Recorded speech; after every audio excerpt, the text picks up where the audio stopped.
ఈయన గురించి ఇంత కష్టపడాలా నేను, ఉమ్, నా లైఫ్లో వాల్యుబుల్ నో రోజుకి ఒక 10 గంటలు వాల్యుబుల్ టైం నా లైఫ్లోది ఈ వ్యక్తికి నేను ఇస్తున్నానా ఒక యూనో డిస్సాటిస్ఫాక్షన్ వచ్చేస్తుంది. వచ్చేస్తుంది. వర్క్లో లేదు, యాక్టివ్ పర్సన్తో లేదు. సో దానివల్ల డబుల్ అన్హ్యాపీనెస్, అది ఇంకా ప్రెషర్ పెరిగిపోతుంది. సో మనం అట్లీస్ట్ వర్క్లో నచ్చకపోయినా కానీ పీపుల్ పట్ల నెగిటివిటీ ఉంచుకోకూడదు.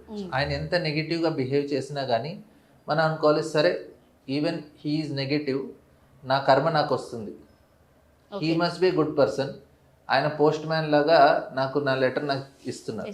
సో ఇప్పుడు నాకు ఏదన్నా బ్యాడ్ టెలిగ్రామ్ ఏదైనా ఇచ్చారనుకోండి పోస్ట్ మ్యాన్, నేను పోస్ట్ మ్యాన్ ఏమీ తప్పు పట్టను, అవును. ఎందుకంటే ఆయన చేసే జాబ్ ఆయన చేస్తున్నారు. సో నా కర్మ నాకు తిరిగి వస్తుంది. నేను ఎవరినో ఈ విధంగా టార్చర్ చేసి ఉంటానేమో, ఆ కర్మ నాకు తిరిగి వస్తుంది అనుకుంటాం. సో ఆ రకంగా మనం ఒక ఒక రకమైన క్వశ్చన్ ఇస్తున్నాం మన మైండ్కి.